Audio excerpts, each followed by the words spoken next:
América do Sul.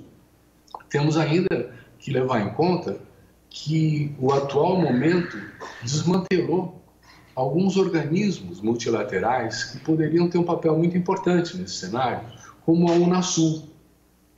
A Unasul já evitou, inclusive, um conflito entre a Colômbia e a Venezuela anos atrás. Ela poderia ter um papel importante na mediação dessa situação, né? Assim como também foi desmontado o Mercosul, né? Então, o que acontece é que, nesse momento, a extrema-direita internacional, os interesses transnacionais que estão mobilizados aí, estão fragmentando a capacidade de resposta dos países onde a democracia tem importância, né? De maneira a poder tratar cada crise como uma crise isolada, né? E numa correlação de forças muito mais favorável para a extrema-direita do que se nós tivéssemos grupos de países se posicionando em favor de manutenção democrática.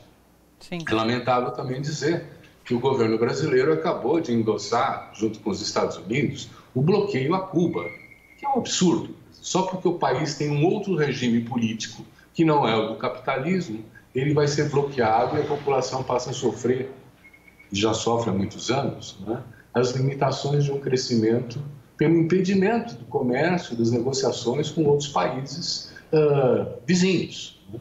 Então, nós estamos vendo uma radicalização da extrema-direita. Eu não diria que é uma polarização, porque não vejo essa... Veja bem, o Evo estava propondo até, vamos fazer as eleições de novo, se vocês não concordaram, e eu me submeto de novo ao resultado das urnas. Não valeu. Eles não querem isso, né? Então, os desdobramentos da política na Bolívia serão difíceis, nós podemos prever momentos de conflito agudo a partir de agora. Silvio, eu ouvi alguns analistas, li alguns analistas fazendo uma relação direta, inclusive, entre a soltura do ex-presidente Lula aqui no Brasil com esse episódio na Bolívia. Você vê alguma relação, tendo em vista que a balança de forças realmente tem uma alteração com o ex-presidente Lula livre agora? Veja, nós temos várias manifestações, sem dúvida, a liberdade do Lula é um fato que comoveu o mundo. Talvez nós estejamos frente à maior liderança popular da história. Veja, os principais jornais de todos os países do mundo estampando que a liberdade agora do Lula foi conquistada e que ele agora voltou ao cenário político. É um fator importante de mobilização, não há dúvida. Mas o que está acontecendo com a Bolívia não tem nada a ver com isso. Tem a ver com a truculência de uma elite que foi perdendo privilégios. Veja bem, a Bolívia cresceu alguma coisa como 4,7% ao ano durante esse período do Evo, que foi uma coisa fora da média da América do Sul. Foi muito melhor. E isso foi às custas de que se sacrificaram alguns privilégios das oligarquias. Elas não querem mais isso.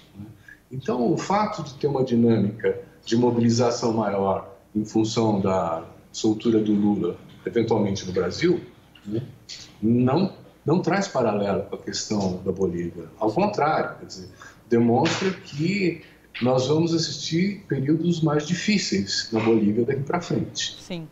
Hoje tem Le Monde Diplomatique Brasil aqui na TVT às 10 horas, discutindo justamente a democracia, é isso? É isso, nós vamos ter às 22 horas na TVT, mais um debate, Le Monde Diplomatique Brasil, e dessa vez nós vamos tratar a democracia no divã, ou seja, as motivações subjetivas, as questões de como se conforma o ódio e de como ele se expressa na política. Não deixe de assistir. Interessantíssimo. Silvio, muito obrigada pela participação, um grande abraço, até a próxima. Um prazer, até a próxima. Até. Bom, para todos, faz agora um rápido intervalo. Na volta, temos a participação do Fundo Brasil de Direitos Humanos. Vamos conversar sobre a organização da Marcha da Consciência Negra, que acontece no dia 20 de novembro. Vamos falar sobre a decisão do STF sobre a prisão após julgamento em segunda instância e as pautas prioritárias do movimento negro. Ainda hoje, voltamos a conversar sobre a situação da Bolívia e as mudanças no cenário político após a soltura do ex-presidente Lula. Então fica por aí, a gente já volta. Até já.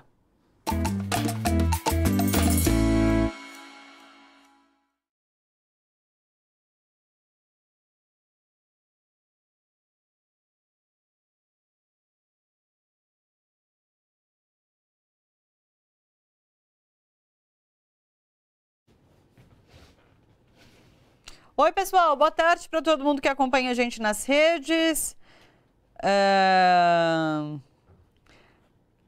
Já vou ler alguns comentários, espera um minutinho, só deixa eu ver aqui as anotações, vou começar com isso aqui. Já vou receber as pessoas também, deixa eu ver se eu consigo ler alguns comentários rapidinho, pessoal. Tudo bom com vocês? Espero que todo mundo tenha tido um bom final de semana.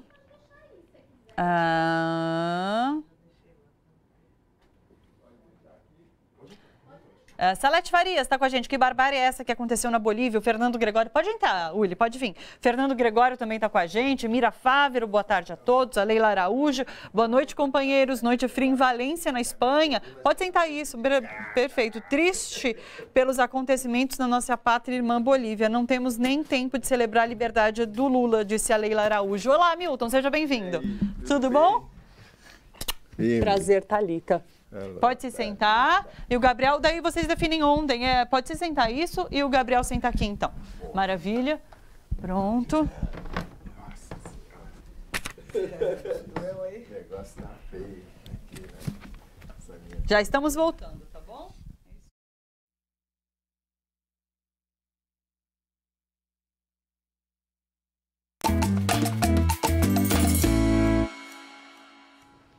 Bom, para todos de volta ao vivo.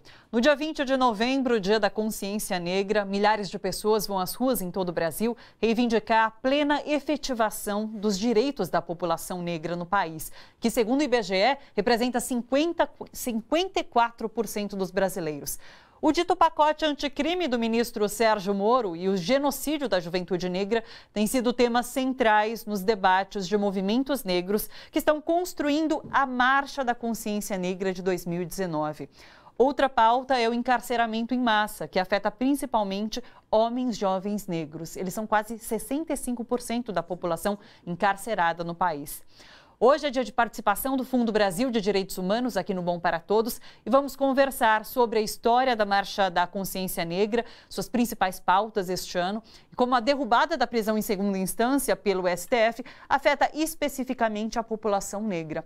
Estamos com Milton Barbosa, um dos fundadores do Movimento Negro Unificado, que completou 40 anos em 2018, Gabriel Sampaio, que é coordenador do Programa de Enfrentamento à Violência Institucional da Organização Conectas Direitos Humanos, e Uli Carolina Zizo, que é assessora de investimento social do Fundo Brasil. Sejam todos muito bem-vindos. Muito obrigada pela presença. Obrigado.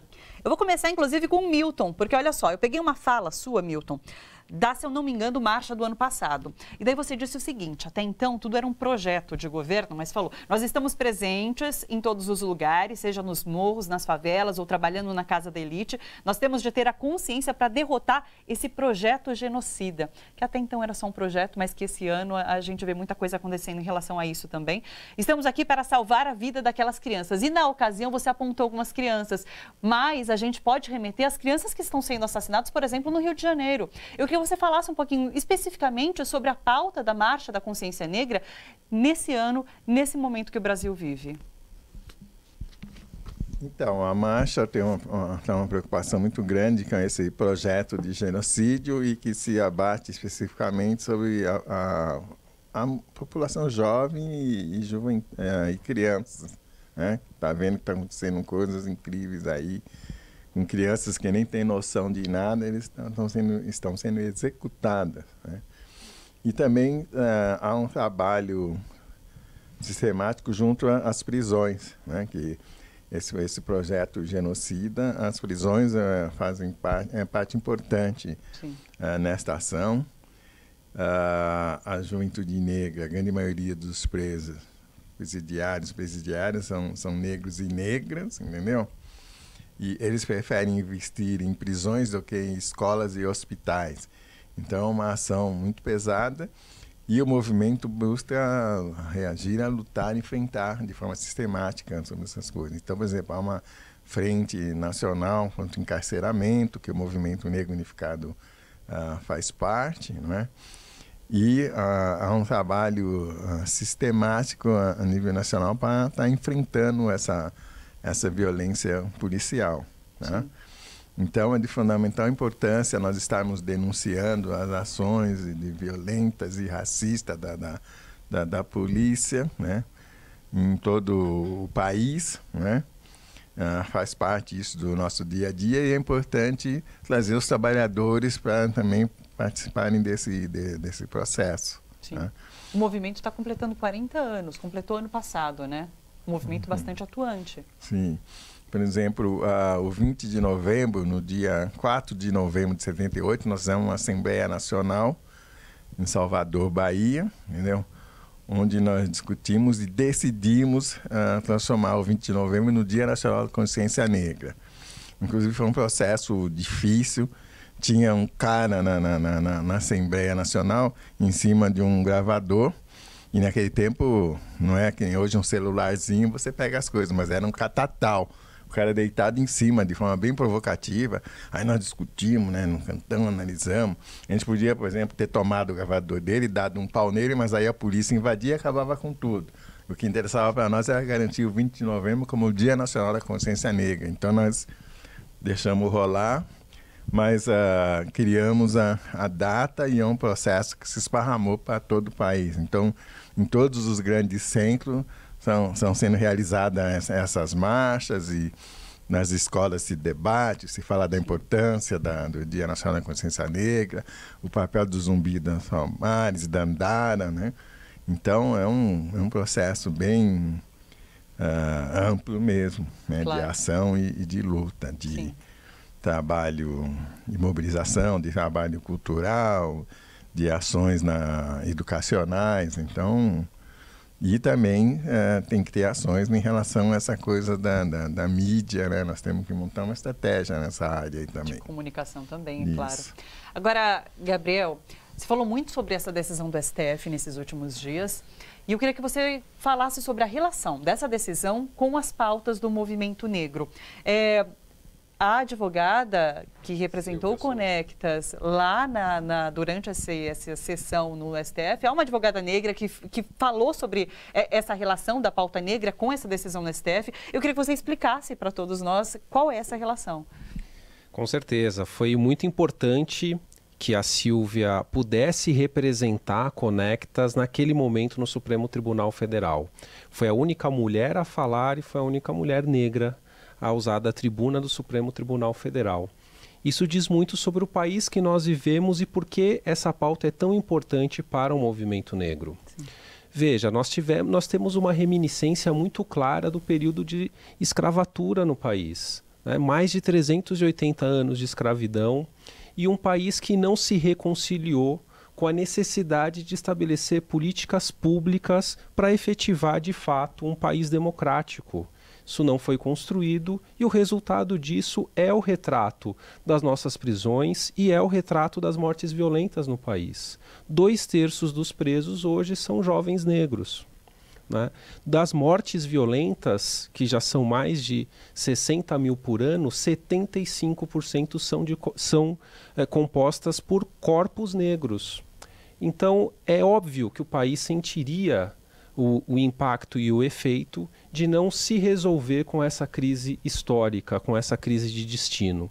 Então, o tema do julgamento, por dizer respeito diretamente às prisões no país, diz muito sobre a luta do movimento negro e a luta de todos aqueles que defendem uma democracia efetiva no nosso país. A Silvia pôde trazer ao Supremo Tribunal Federal este debate e o quanto isso influencia os dados da justiça criminal no país. Nós temos certeza que um país que é capaz de construir políticas sociais, políticas de desenvolvimento, certamente teria outras condições ou traria outras agendas para o movimento. Mas, infelizmente, o movimento tem que se ocupar dessa agenda, porque essa agenda diz respeito, sim, ao movimento negro, diz respeito sim a um sistema de justiça criminal que lida diretamente com esse racismo estrutural da sociedade. Eu vi 2 casos que repercutiram bastante. Um depois parece que foi corrigido, que é o do Rafael Braga, mas parece que ele está em prisão domiciliar agora. E o do DJ Renan da Penha, que estava preso. Acho que ele vai ser uma das pessoas que vai entrar em liberdade, vai ser liberto agora. E é um jovem fomentador do funk e muito da prisão dele também tem a ver com a política que está em voga hoje em dia.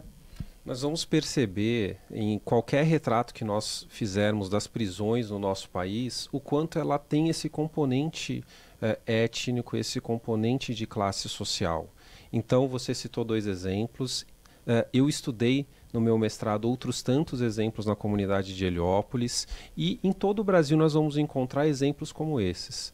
Pessoas que, por conta, inclusive da sua condição social e pelo seu fenótipo, pela sua cor de pele, acabam tendo histórias com o sistema de justiça criminal que não são histórias a orgulhar o nosso país. Então, nós temos hoje, por exemplo, mais de 40% das prisões provisórias, prisões de pessoas que ainda não foram condenadas definitivamente. O negro, muitas vezes, numa apreensão por tráfico de drogas, mesmo tendo condições de ser enquadrado como usuário de drogas, por ser negro, muitas vezes ele é classificado como traficante. Um pouco que representando essa que foi a política pública escolhida pela nossa sociedade para o negro, estar na prisão ou estar numa cova. Sim. Então, o nosso sistema de justiça criminal vai ter diversos exemplos, e certamente essa decisão que foi tomada pelo Supremo Tribunal Federal, ela tenta minimizar um problema que é um problema grave do sistema de justiça criminal. Neste momento, deve-se respeitar o trânsito em julgado de uma decisão condenatória para que haja a prisão. Quem sabe a gente não possa discutir ainda mais esse tema e até avaliar o conteúdo das prisões provisórias hoje. Sim. Hoje, dizer que um negro, por portar uma pequena quantidade de drogas ou por qualquer outro motivo, dizer que esse negro fere a ordem pública pela sua condição social é algo muito corriqueiro, quando muitas vezes a ordem pública é que viola direitos e garantias fundamentais daquela pessoa negra a ponto de levá-la a um sistema de justiça criminal. É um debate crítico que nós todos temos que fazer. A decisão, ela permite que situações como as que você citou e outras tantas que permeiam o nosso país possam ser corrigidas. Passo importante, e esperamos dar outros passos para que o sistema de justiça criminal seja menos ofensivo contra a nossa população negra. Perfeito. Uli, eu queria que você explicasse para a gente o que o Fundo Brasil tem desenvolvido em relação a fomento a ações que discutem pautas voltadas a questões raciais e que diminuem de alguma forma os problemas raciais que a gente que sabe que existe aqui no país. Boa tarde.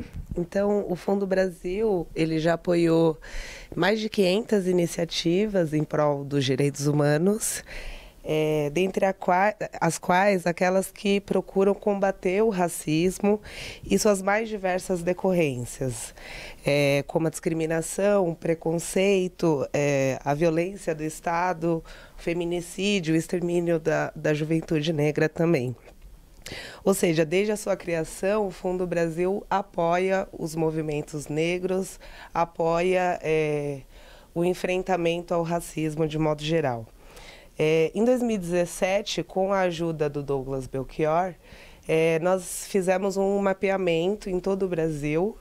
Então, nós ouvimos mais de 200 organizações, grupos e coletivos protagonizados por pessoas negras, para a gente tentar entender quais as pautas prioritárias, quais as estratégias já desenvolvidas nesse campo.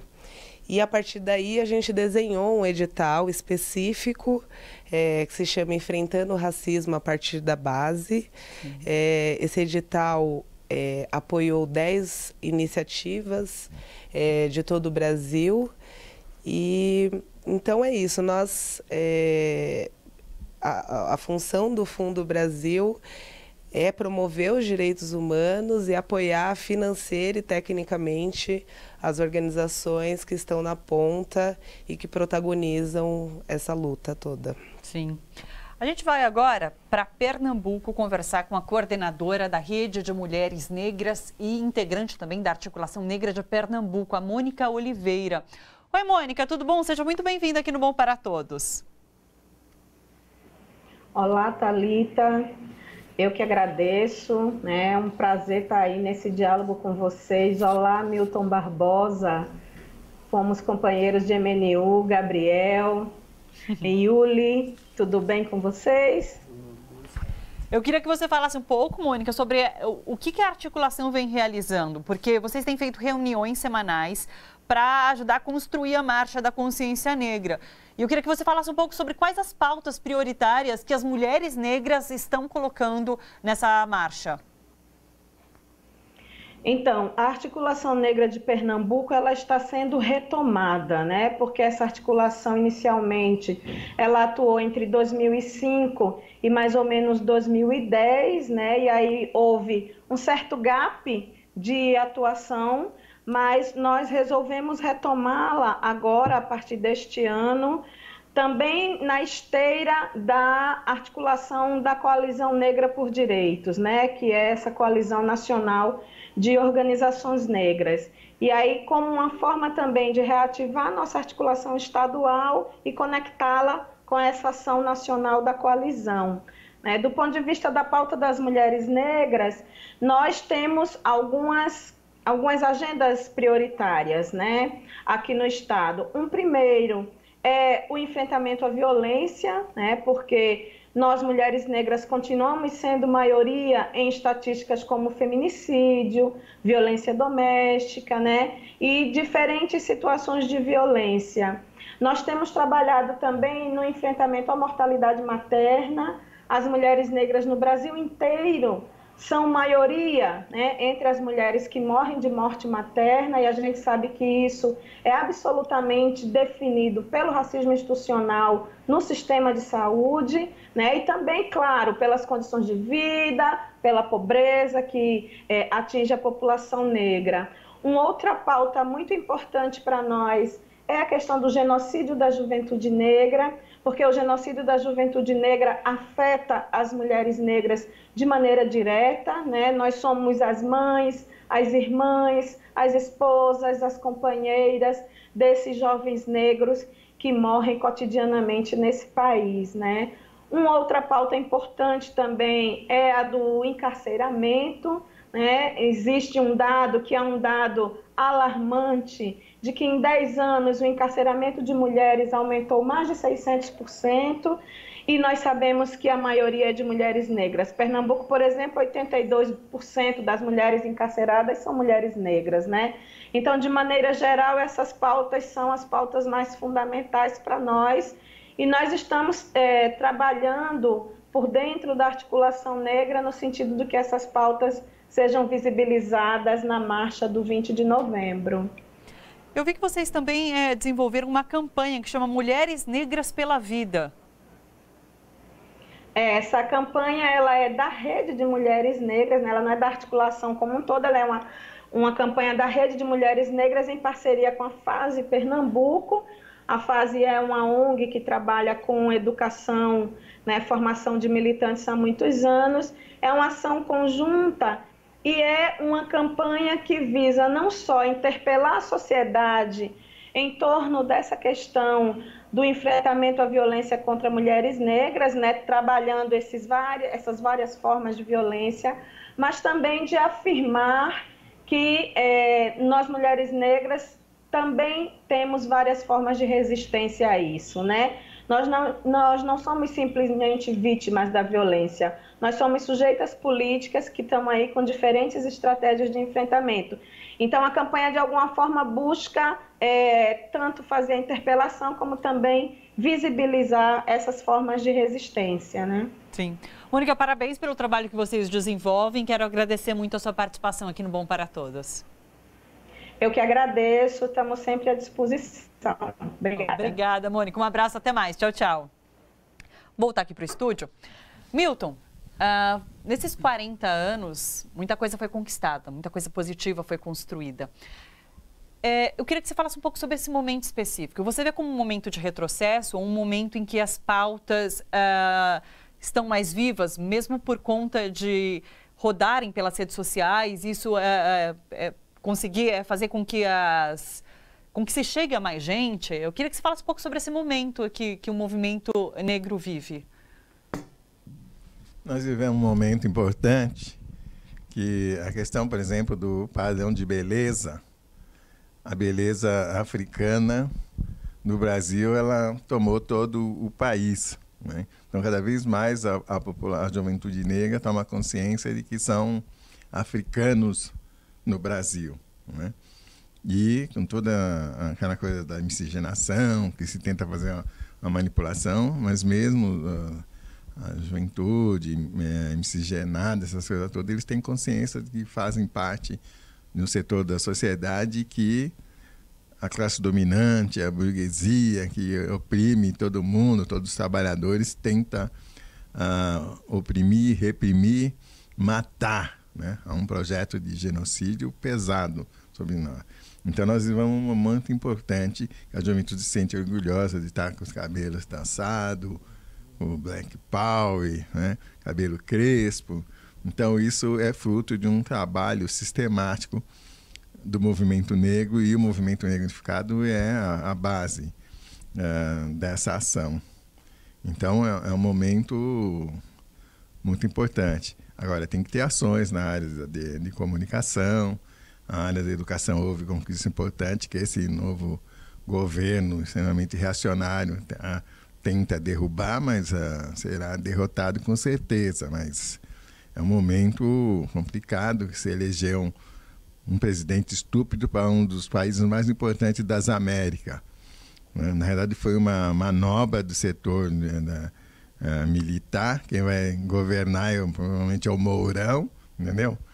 E a burguesia não elege a extrema-direita, mas a extrema-direita está forte no mundo, e refletiu aqui no Brasil a eleição desse Bolsonaro. O Trump não dá para você, é uma extrema-direita, mas não é burro, não é estúpido, porque é milionário, entendeu? Mas o Bolsonaro, você percebe que faz parte de um agrupamento que montou toda uma estratégia, deu um golpe, né? Eu achava que eles iam querer eleger o Alckmin, que é um dos caras mais espertos da direita aí, mas foi traído pelo Dória, por outros setores. Então, é um momento específico que nós temos que estar atentos para essa coisa e saber como enfrentar. Sim. E nesse país há, sim, um projeto de genocídio sobre a população negra. Relembrar, por exemplo, a questão do Haiti. O Haiti foi a única revolução escrava vitoriosa na história da humanidade.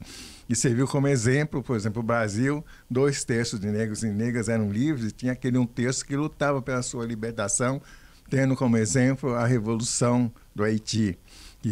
O Haiti pôs para correr o exército imperialista mais poderoso da época, que era o exército napoleônico.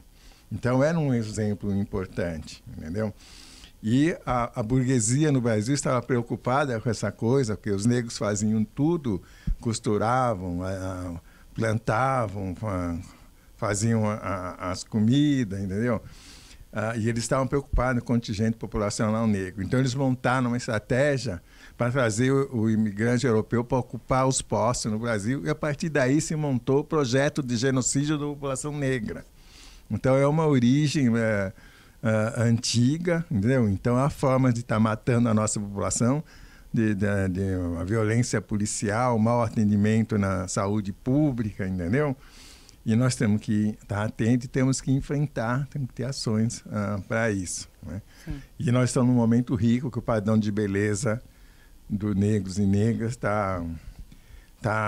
faz parte do dia a dia da população brasileira, a ação na área de educação, entendeu? A luta dos trabalhadores, e essa eleição desse presidente reacionário, eles querem tentar derrubar conquistas, e que nós não deixaremos. Vamos à luta e, com certeza, teremos um processo vitorioso. Sim. Com certeza.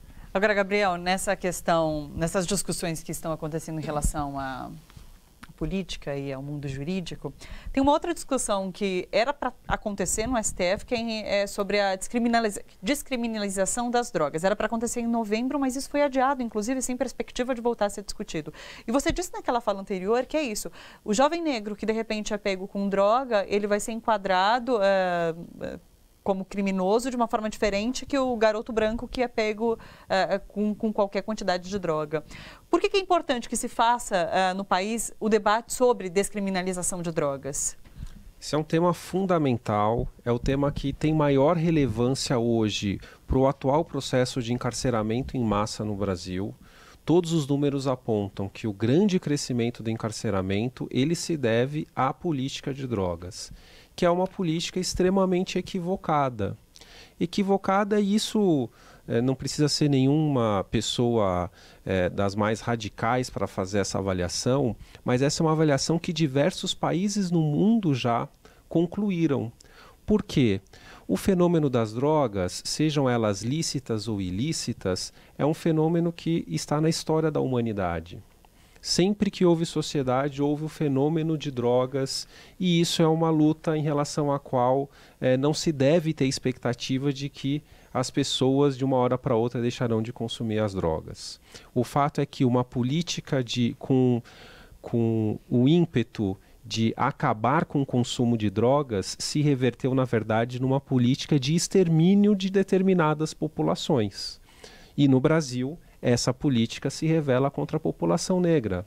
E, de acordo com cada país do mundo, nós vamos notar que, em geral, os mais vulneráveis é que sofrem com essa política de extermínio, que é de todo equivocada e que gera esses dados tão ruins para a nossa sociedade brasileira e mundial, como se sabe.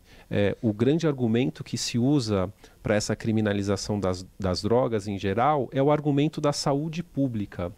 Quando hoje nós sabemos que drogas lícitas, por exemplo, incidem enormemente nos índices de violência.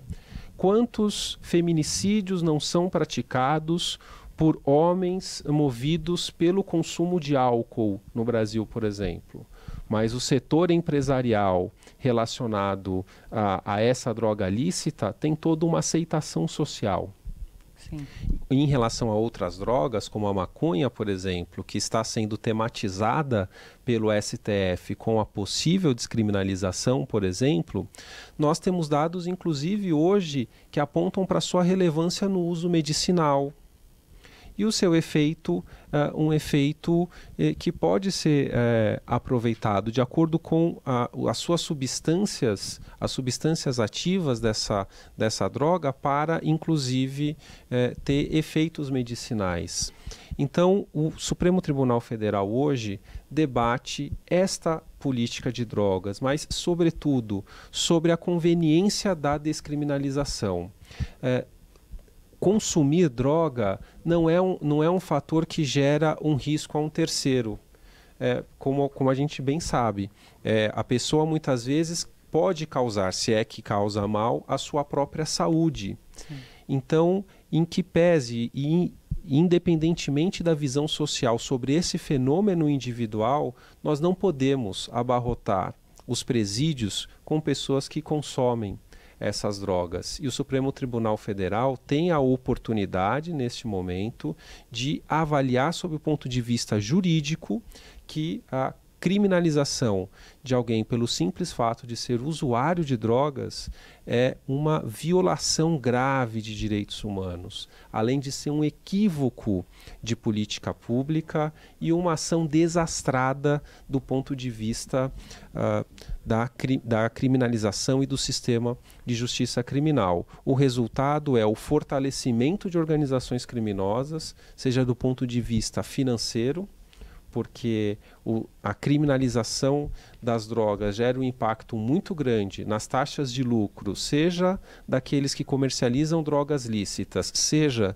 do comércio das drogas ilícitas. Volumes importantes financeiros circulam pelo grande sistema financeiro e, de outro lado, nós temos a justificativa para uma política de extermínio, para políticas genocidas e, enquanto isso, a sociedade se vê sem a sua saúde pública respeitada e sem os seus direitos individuais respeitados. É uma política equivocada. O Supremo Tribunal Federal tem a oportunidade de, à luz da Constituição, preservar os direitos humanos daqueles que são usuários de drogas. Se entende que é necessário cuidar da saúde desses usuários, que isso seja, além de uma escolha individual, um investimento de política pública. Mas, Gabriel, você acha que essa decisão está sendo adiada por uma questão política, de fato, de o STF não querer pautar uma questão como essa nesse momento? Veja, é uma questão realmente complexa. Nós tivemos agora uma decisão no Supremo Tribunal Federal de extrema relevância para o país, uma decisão que ocupou um período de pauta muito grande da Corte e, portanto, pode haver aí um componente da própria agenda da Corte. Infelizmente, nós temos a legislação aprovada desde 2006, nós estamos no ano de 2019. A Lei de Drogas de 2006, ela trouxe uma ideia de respeitar um pouco mais essa dimensão do usuário. Antigamente, na lei anterior da década de 70, a criminalização ela era ainda até mais grave. Não se tinha um sentido geral da lei de buscar construir um sistema de atenção ao usuário, um sistema de políticas públicas que acabou vindo com a lei de 2006. A despeito de promover um certo avanço numa visão geral, do ponto de vista da política criminal, a lei foi desastrosa, porque ela trouxe uma criminalização mais aguda, ela trouxe a necessidade de um regime fechado inicial para as pessoas que fossem presas por tráfico de drogas e um impacto muito grande no encarceramento em massa. E 13 anos de demora para uma decisão que pudesse harmonizar essa nova legislação com a nossa Constituição é um tempo que traz um impacto muito grande para a nossa sociedade. Sim. Infelizmente, nós temos a convicção que a urgência dessa decisão ela é enorme, também como é urgente que o Congresso Nacional e que a sociedade possam debater uma nova política de drogas, uma nova política criminal. Nós vemos nas prisões hoje verdadeiros navios negreiros. Nós vemos hoje nas covas cavadas por conta da atual política errática de segurança pública e do sistema de justiça criminal um verdadeiro extermínio, um genocídio de parte da nossa população. Se nós não tematizarmos isso, procurando construir uma sociedade verdadeiramente democrática, com políticas públicas para a juventude, com acesso à educação, com acesso a trabalho e renda e com a melhoria de direitos, nós vamos infelizmente perder a oportunidade de ser um país que exerça todas as potencialidades que nós temos. Claro. Puli, só para finalizar, eu queria que você falasse um pouco, quem quiser buscar mais informações do fundo, que quiser se candidatar aos fomentos do fundo, eu queria que você explicasse para as pessoas. Legal. Vocês podem procurar mais informações no site do fundo, através das redes sociais. Eu queria destacar também a importância, né, do apoio ao Fundo Brasil, que tem repassado esses recursos para as organizações da sociedade civil, sendo elas formalizadas ou não, né? E por meio dos seus editais, das chamadas públicas, a gente vem fazendo esse trabalho de fortalecimento e de potencialização das organizações que lutam contra o racismo e em prol dos direitos humanos. Claro. Quero agradecer ao Fundo Brasil de Direitos Humanos por trazer esses debates aqui para a gente. Muito obrigada. E, Milton, só para finalizar mesmo agora, as pessoas que quiserem participar no dia 20 de novembro, aqui em São Paulo, você já tem mais informações sobre a marcha? A marcha ela vai... O microfone. Isso. A marcha vai ser no dia 20 de novembro. Tem horário? Nós iniciamos a concentração às 11 horas e às 14 horas nós saímos em caminhada. Onde às 11 horas? Lá no MASP, na Avenida Paulista. Nós saímos de lá e vamos lá para Teatro Municipal, que é onde historicamente o movimento negro faz manifestações. Então vai ser muito importante a presença da pessoal nessa marcha, tá? Onde vamos estar debatendo a questão do encarceramento em massa, como é que nós temos que lutar, a exigência de direitos, enfrentamento à violência policial, ao racismo institucional, ao racismo nos meios de comunicação. Então, vamos estar perpassando por essa manifestação a questão da mulher negra, né, que as mulheres negras estão fazendo um trabalho muito forte, muito bonito. A Marcha das Mulheres Negras é exemplo e dá norte para para essa luta também. Claro. 11 horas, concentração em frente ao MASP, é isso, no dia 20 de novembro. Pessoal, muito obrigada pela participação de todos vocês. Muito obrigada. Olha só, a gente faz um rápido intervalo, daqui a pouco voltamos. Vamos ter uma discussão aqui sobre o que acontece na Bolívia e como fica esse xadrez político com o ex-presidente Lula agora em liberdade. Fica por aí, a gente já volta. Até já.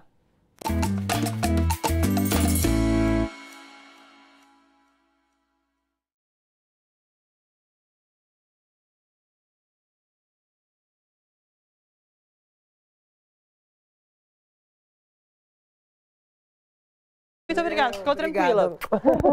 Você achou que ficou, deu para entender? Deu, passou o recado, é isso, maravilha. Milton, obrigada. Aí, minha coluna. Ai, cuidado, vai devagarinho. Nossa senhora, isso. O negócio tá feio, que eu sei. Devagarinho. Deve ser a né? Fazer o quê? Obrigada. 30 segundos, pessoal. Mônica, beijo, até daqui 15 dias. Obrigada. O Igor já está aqui? Igor? O Igor tá aí? Pode entrar. Corre pra cá, corre. 30 agora, ufa, então tá bom. Thalita, tudo bem? Tudo. E você? Obrigada por jóia. receber. Thalita, eu trouxe uma coisa para mostrar, que é a bandeira... que está sendo picotada, que tá sendo né? destruída pelos Maravilha. fascistas. A gente até explica o que isso quer dizer, porque eu ouvi falar sobre o caráter racista desse golpe também, a gente fala sobre. Estamos voltando.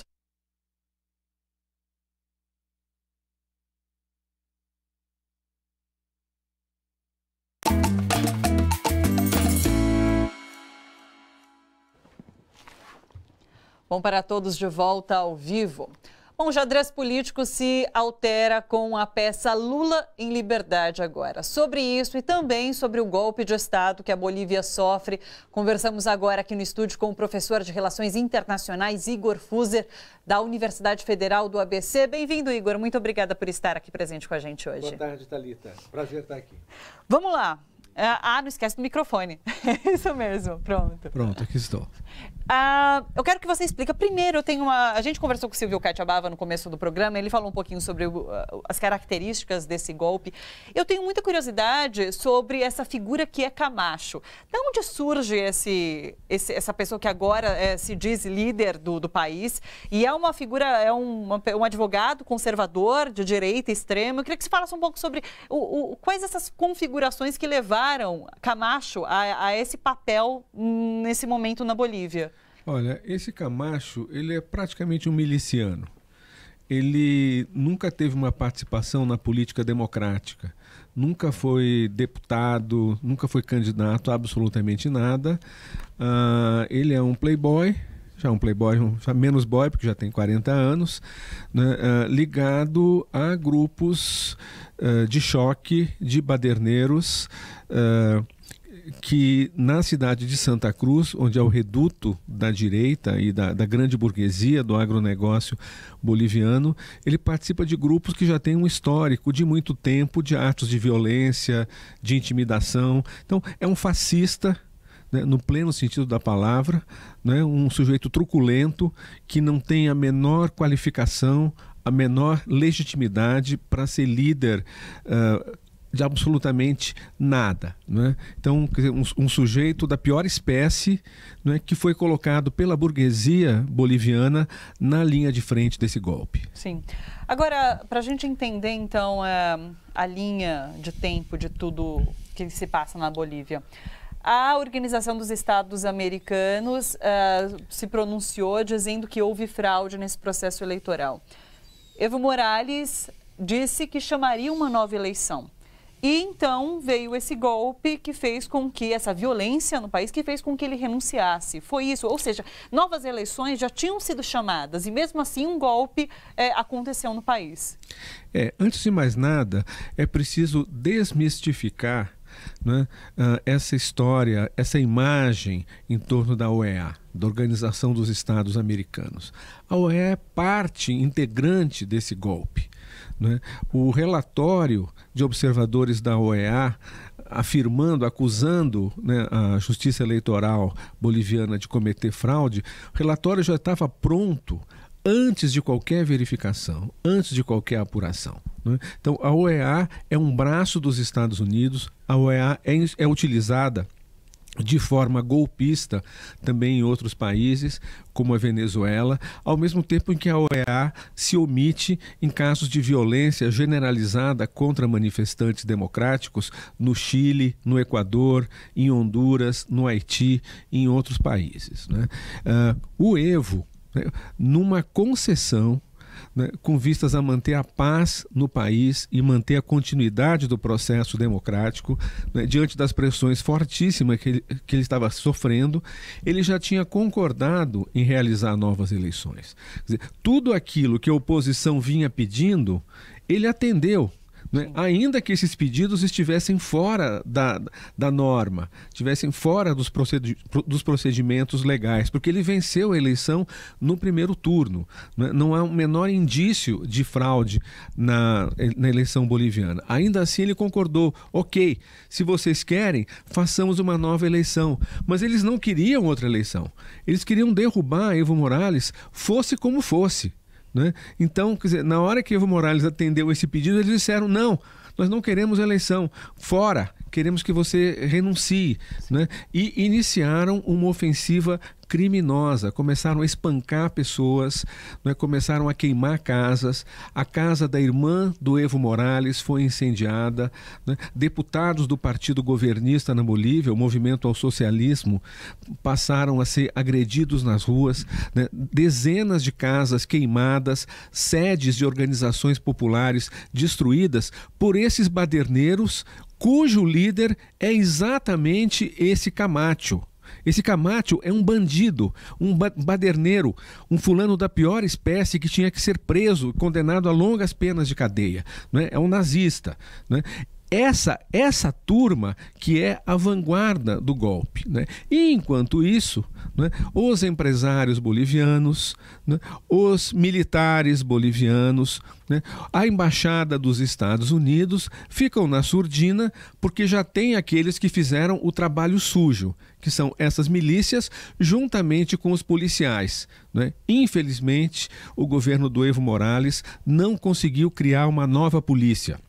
Uma polícia democrática, uma polícia comprometida com os direitos humanos, né, e com as liberdades públicas, né? É uma polícia bandida que foi a vanguarda desse golpe juntamente com as milícias, né? E na hora H, o Exército, que era a única instituição capaz de manter a ordem do país, o Exército se omite, né, deixando o governo à mercê dessas turbas violentas, né, que estavam ali semeando o terror, ameaçando matar as pessoas, espancando, queimando casas, queimando edifícios públicos e assim por diante.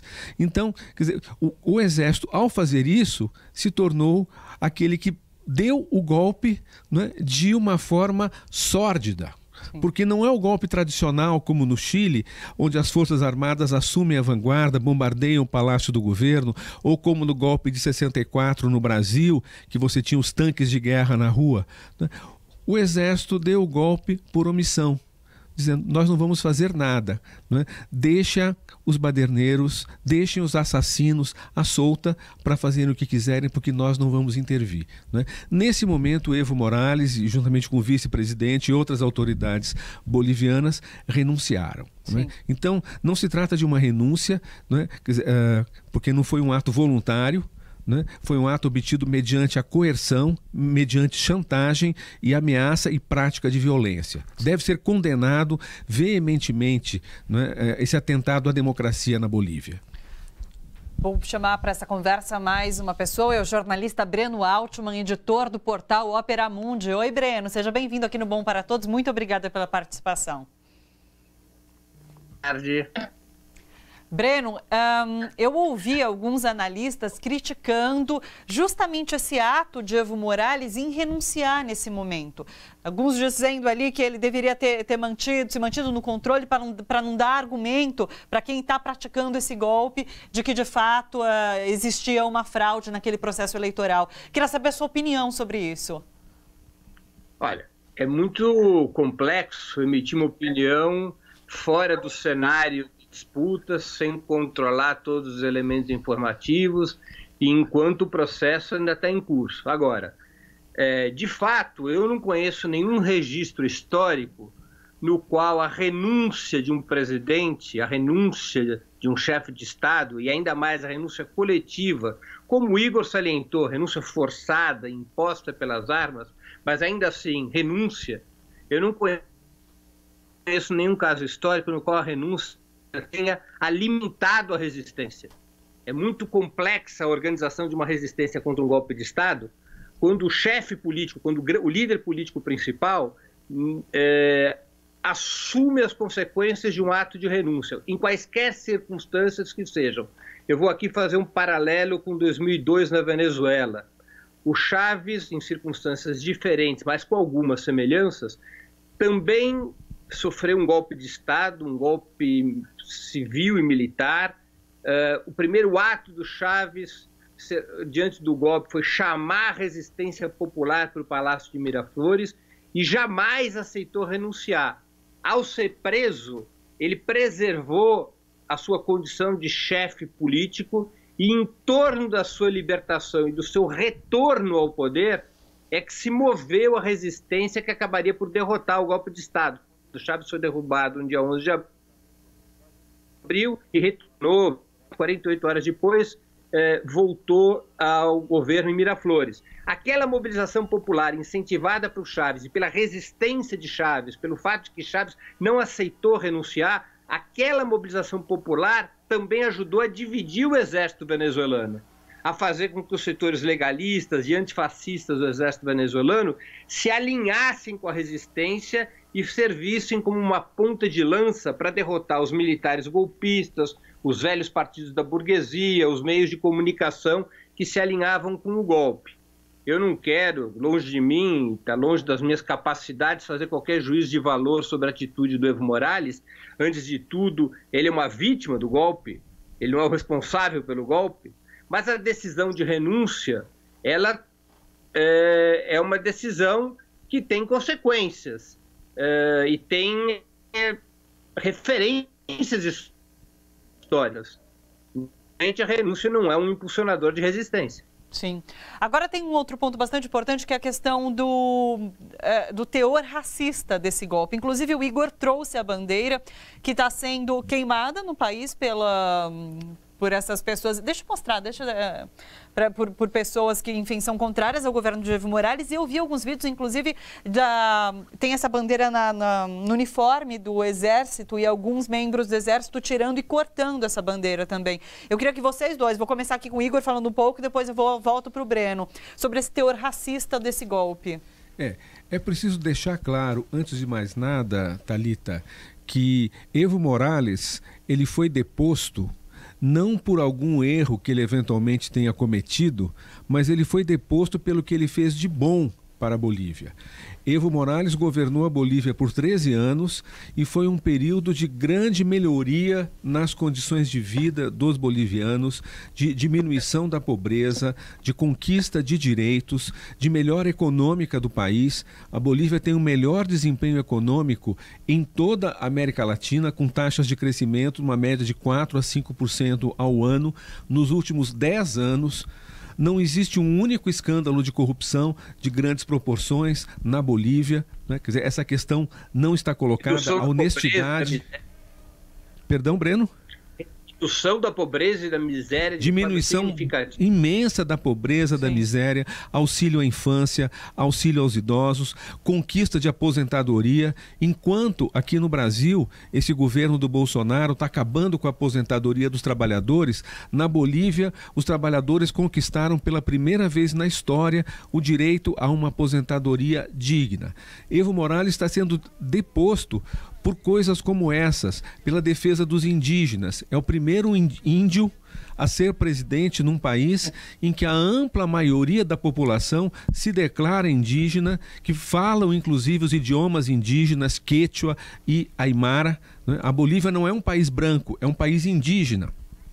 E o Evo, ao se tornar presidente, ele trouxe o resgate da dignidade das nações indígenas. Essa bandeira, que se chama o Ipala, que é uma bandeira, né, com diferentes cores, essas cores representam a diversidade étnica na Bolívia, um país onde são múltiplas as nações indígenas que compõem o povo boliviano, juntamente com os brancos, né, descendentes dos colonizadores.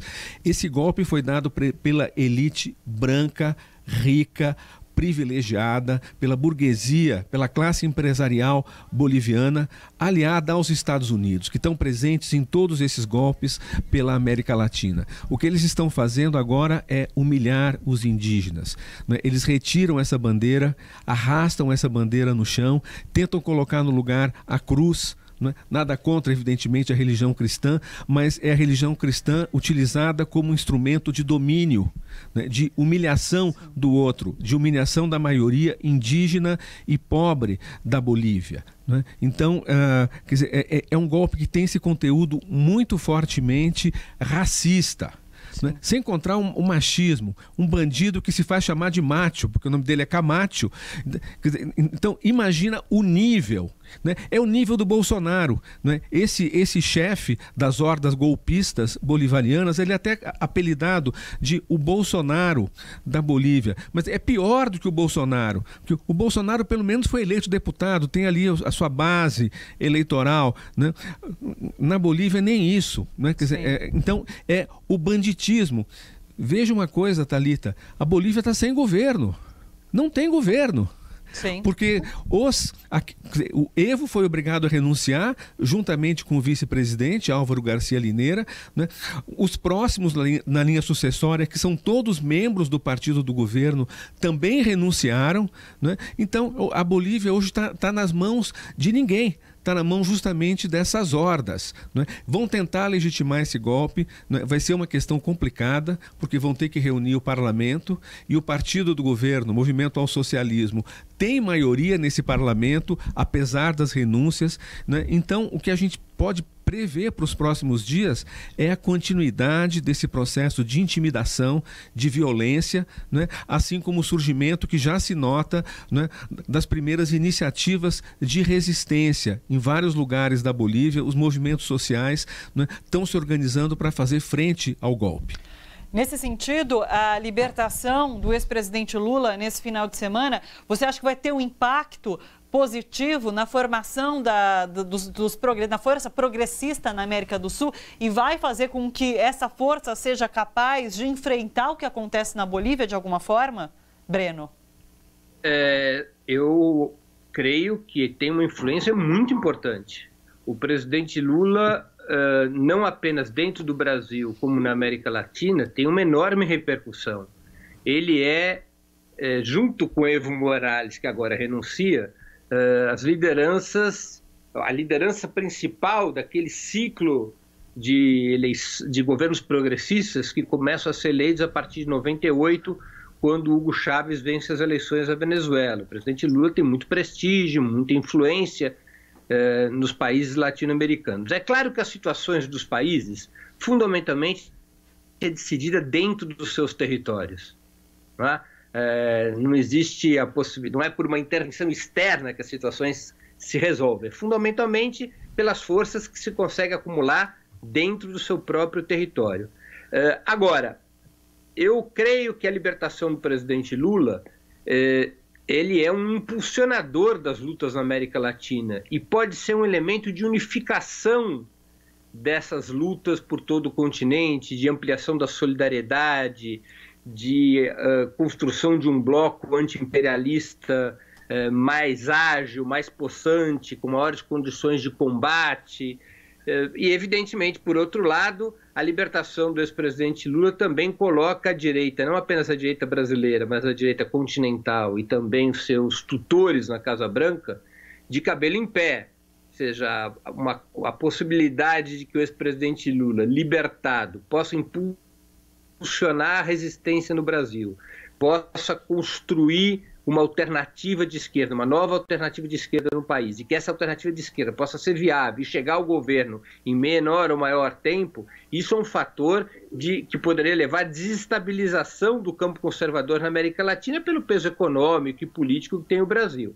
Então, o fator Lula, você tem toda a razão, Thalita, é um fator nacional e um fator continental, de grande repercussão. Sim.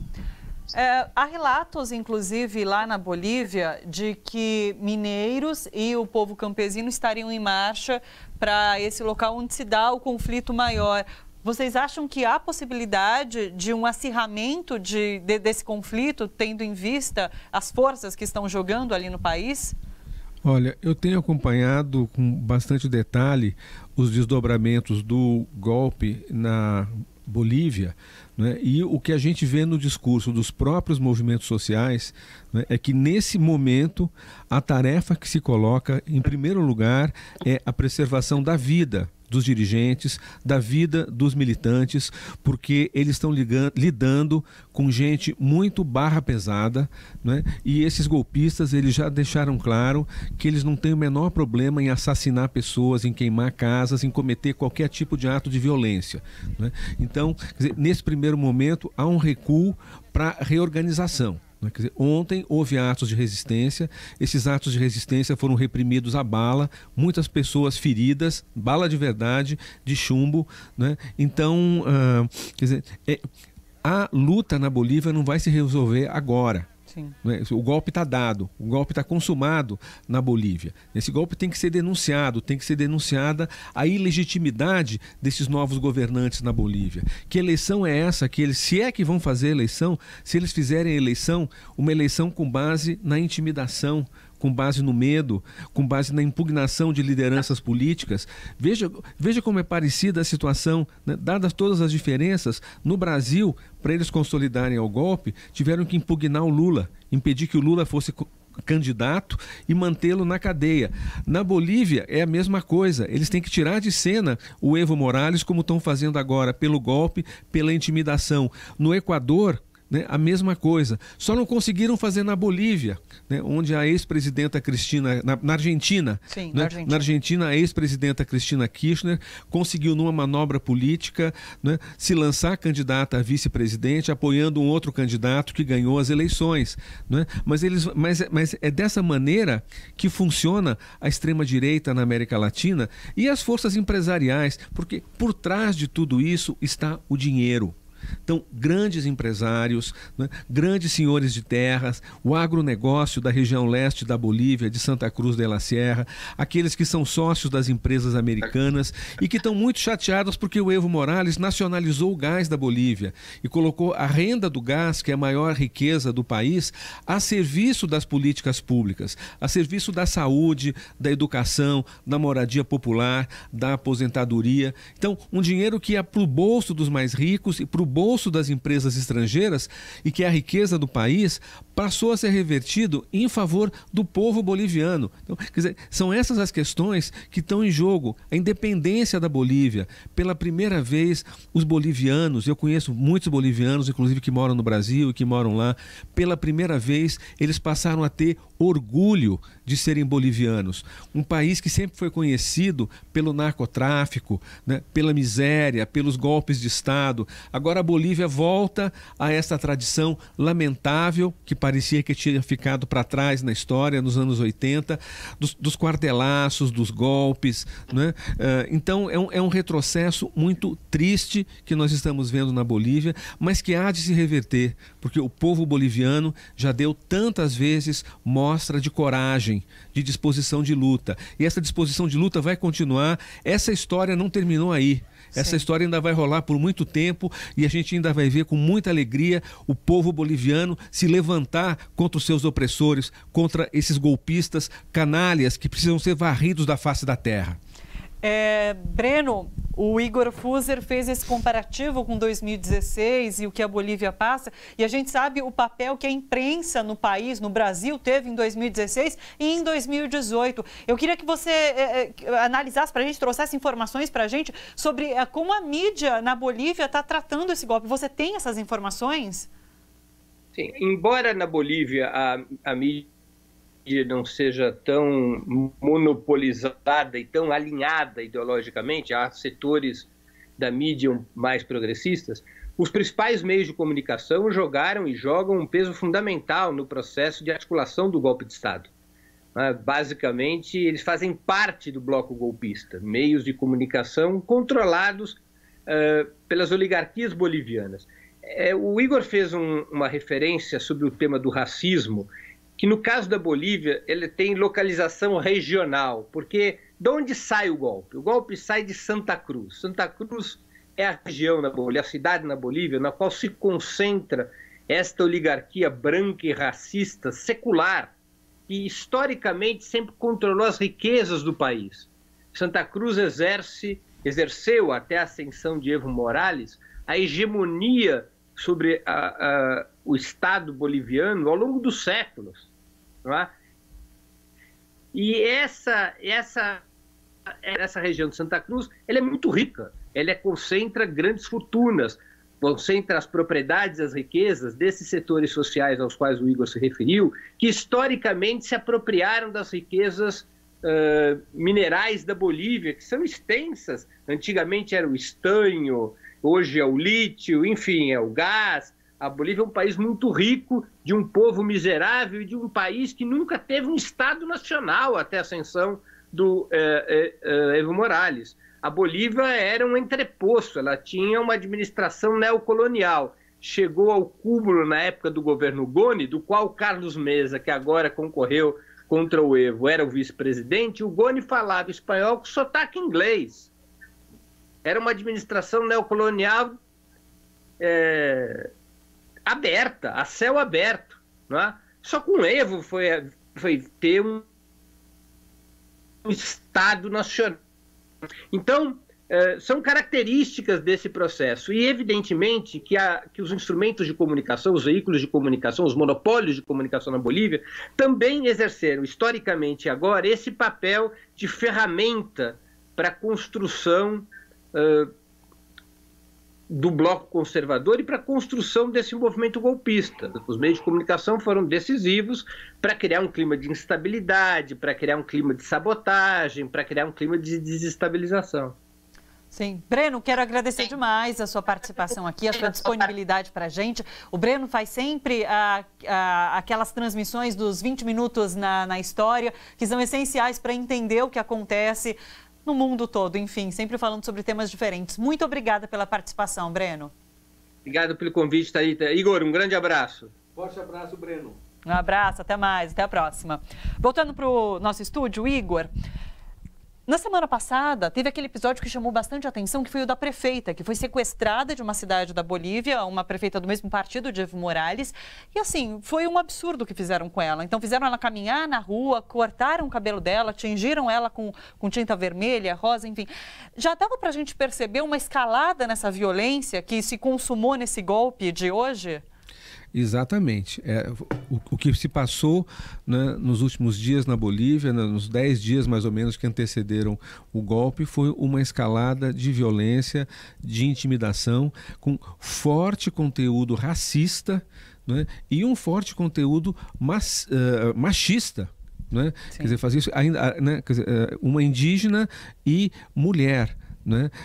Os símbolos, né? Essa bandeira colorida, a Huipala, né? Que se complementa com a bandeira boliviana. Na Constituição da Bolívia, essa bandeira indígena, ela é um símbolo nacional em pé de igualdade com a bandeira tricolor da Bolívia, que é a bandeira desde o século XIX, né, quando a Bolívia se tornou um país independente, mas que nunca, antes do Evo Morales, havia reconhecido o seu caráter indígena. Quando o Evo Morales exerceu a presidência, né, pela primeira vez as línguas indígenas passaram a ser obrigatórias nas escolas. Nas escolas da Bolívia tem algo muito interessante: as crianças aprendem espanhol, aprendem uma língua estrangeira e uma língua indígena. Né? Eles valorizam esse elemento, eles têm orgulho, né, dessas nações que já estavam aqui quando chegaram os colonizadores. Né? Então, Pela primeira vez, o Breno falou bem, pela primeira vez a Bolívia passou a ser um país para todos os bolivianos e não apenas para uma pequena elite branca e rica do país. É por isso que estão derrubando o índio, né? O índio Evo.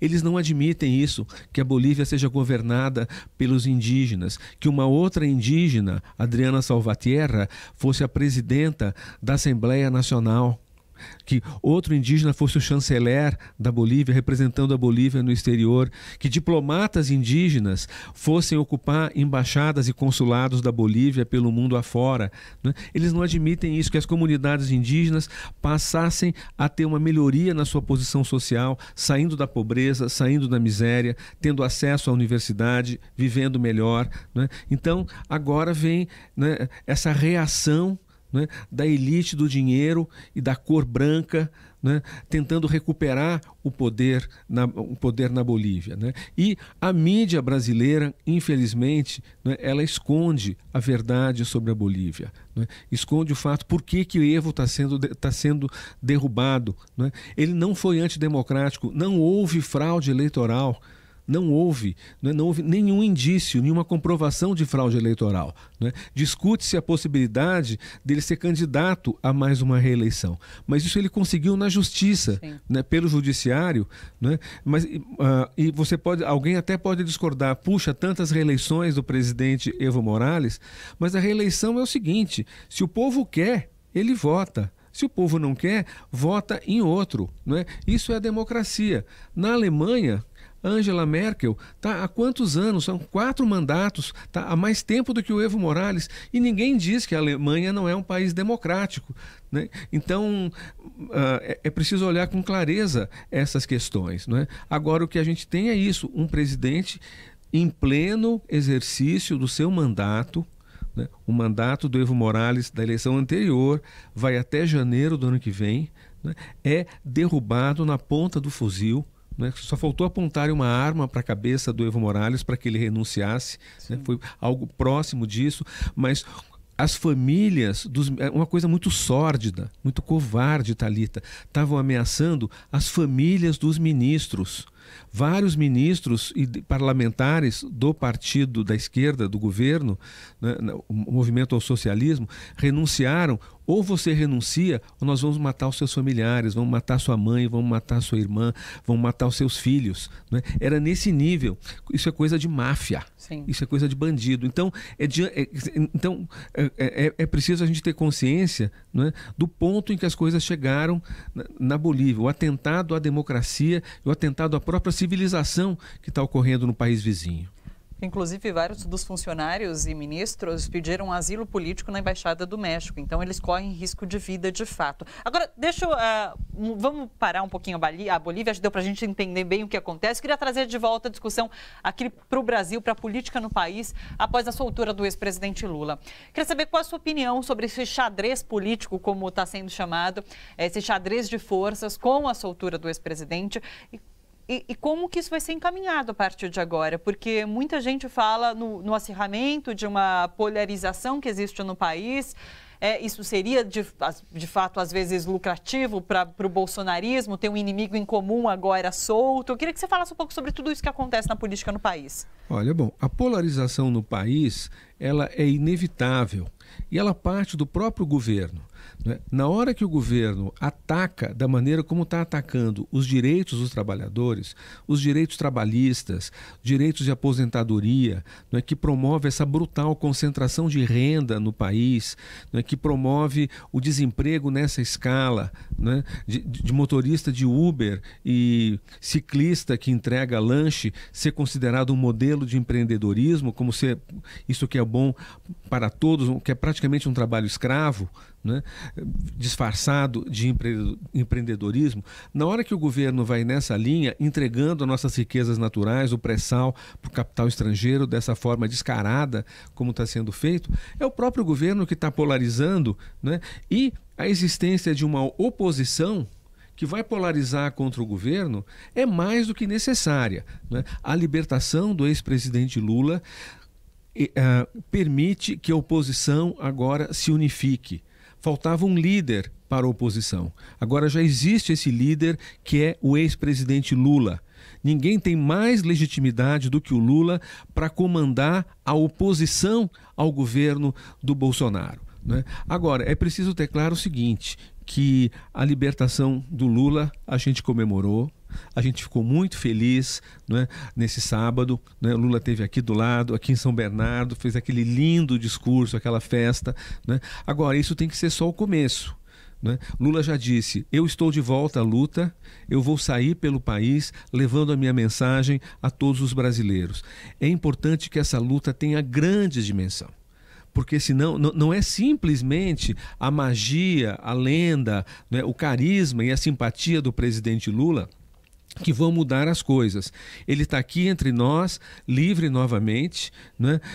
Agora temos que fazer a nossa parte, né? Quer dizer, isso tem que ser o começo de uma grande mobilização nacional em defesa dos nossos direitos, em direito do povo trabalhador desse país, né? Em defesa das conquistas democráticas, das conquistas sociais que nós tivemos nesses anos todos, nos anos de governos do PT e antes mesmo dos governos do PT, as conquistas da nossa Constituição Cidadã de 1988, uma Constituição que está sendo desmantelada a cada dia por um Congresso reacionário, né? Então, a gente está muito... Então, quer dizer, na medida em que o Lula se constitua, de fato, na liderança de um grande movimento popular de oposição, né, a esses fascistas que estão no governo, a esse governo elitista, esse governo que declarou guerra ao povo brasileiro, porque é isso que nós estamos vivendo nesse país, desde o Temer e aprofundado agora no Bolsonaro. Há uma guerra contra o povo, né? Então está na hora do povo reagir, né? E é uma polarização mesmo, né? E quem estiver em cima do muro vai ser atropelado, vai ser obrigado a tomar posição nesse caminho, porque não dá, Thalita, para ficar assim. Essas pessoas não gostam do Bolsonaro, porque ele só fala asneira, porque ele fala baixaria todos os dias. Então as pessoas mais educadas, mais finas, ficam assim incomodadas com essa grosseria do Bolsonaro, mas não ligam, quando apoiam, inclusive votam junto com ele, quando ele acaba com a aposentadoria, desmancha a aposentadoria do trabalhador, quando corta as verbas da universidade, o dinheiro de pesquisa, né? Quando elimina direitos sociais do trabalhador, leis trabalhistas, né? Então é muito engraçado, né? Essas pessoas têm nojinho, né, do Bolsonaro, mas o Bolsonaro está lá fazendo o serviço sujo justamente em favor, né, dessa elite brasileira que aí vem dizendo, mas eu não quero polarização. Mas como não quer polarização? Um governo que declara guerra ao povo, então vamos declarar guerra a esse governo também, não é? Uma guerra pacífica, uma guerra no plano das ideias, sempre no plano das ideias e da democracia. E não há ninguém melhor para liderar essa luta do que o ex-presidente Lula. Ele tem legitimidade para isso, ninguém mais como ele tem. A gente fala muito em polarização, mas eu ouvi falar hoje, inclusive, sobre essa questão da radicalização. A partir do momento em que Bolsonaro e a extrema-direita radicalizam, faz parte, inclusive, de um campo democrático, da formação de um campo democrático unir esquerda e centro, porque esse centro também acaba deslocado.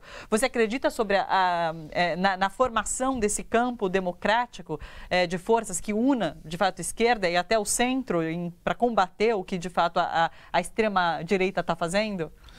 Olha, o Lula deixou muito claro, né, qual vai ser a sua plataforma de luta, né, no seu discurso. Ele vai fazer um pronunciamento à nação em que isso vai ser formalizado, né?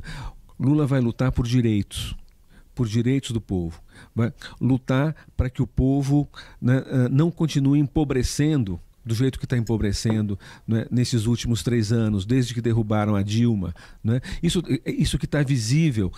Cada vez que a gente sai na rua, a gente vê mais gente miserável, mais gente caída na calçada, mais gente pedindo esmola de tudo quanto é jeito, né? Esse cenário de destruição do Brasil que a gente está assistindo, né? Então, o Lula vai lutar pelo que ele sempre lutou, por educação, por saúde, por salário. Ele falou bastante da questão do salário, né, aqui nesse ato, né? O trabalhador ter o direito de fazer um churrasco no fim de semana, de tomar sua cervejinha, por que não? Quem gosta, né? de ter uma vida digna, de ir no supermercado, né, e comprar o que ele precisa para sua família, para sua casa. Né? Isso não é nenhum privilégio, isso não é nada demais. Agora, é radical lutar por melhor salário, é radical lutar para que na velhice o trabalhador tenha uma vida digna, né? É radical lutar para que o jovem, né, o jovem da periferia, o jovem da classe trabalhadora tenha acesso à universidade pela primeira vez na vida, como aconteceu nos governos do Lula e no governo da Dilma, né? Então, quem acha que isso é radical, sinto muito. Então, que fique do outro lado mesmo, né? Porque se tem uma coisa que o Lula não pode ser acusado, é de ser radical. O Lula sempre foi um conciliador. Lula é criticado e eu e tantos outros companheiros muitas vezes criticamos o Lula por ser conciliador demais. O contrário, né? O discurso do Lula aqui no ABC foi um discurso radical. Ele defendeu alguma coisa que não fosse o básico, que não fosse, né? E uma luta democrática, né? O Lula nem sequer está propondo a derrubada do Bolsonaro. O Lula sabe, ele falou, Bolsonaro chegou ao poder de uma forma ilegítima, primeiro porque foi beneficiário do golpe contra a presidenta Dilma, beneficiário da prisão do próprio Lula e beneficiário de uma campanha suja, imunda, de fake news, estimulada pelo próprio Bolsonaro e seus filhos, né, e esse bando de fascistas que está ao redor, né, do presidente da República. Ainda assim, Lula não está propondo, vamos derrubar o governo. Lula está propondo a defesa dos nossos direitos, a construção de um bloco de oposição, sem excluir ninguém, né? Ninguém aí está excluído. Agora, a posição de liderança do Lula aí é inquestionável, ele tem cacife para isso, ele tem legitimidade. Lula não começou ontem, ele já mostrou do que ele é capaz de fazer quando foi presidente do país, né? Então, mostrou que ele merece um voto de confiança de todos os brasileiros. Igor, muito obrigada pela sua participação hoje aqui, muito obrigada por essa aula de política, de contexto latino-americano. Muito obrigada pela sua participação, agradeço imensamente. Eu que agradeço, espero voltar aqui em dias com notícias melhores, né? Esperamos sim. Pessoal, muito obrigada pela companhia, o Bom para Todos fica por aqui. Lembrando que você pode assistir ao nosso programa na reapresentação. Tem hoje às 11 horas da noite e amanhã cedo às 9 horas da manhã. Você que nos acompanha pelo Facebook ou YouTube, não esquece de dar like no nosso vídeo e se quiser compartilhe também. Mais uma vez, obrigada pela companhia e até amanhã. Tchau, tchau.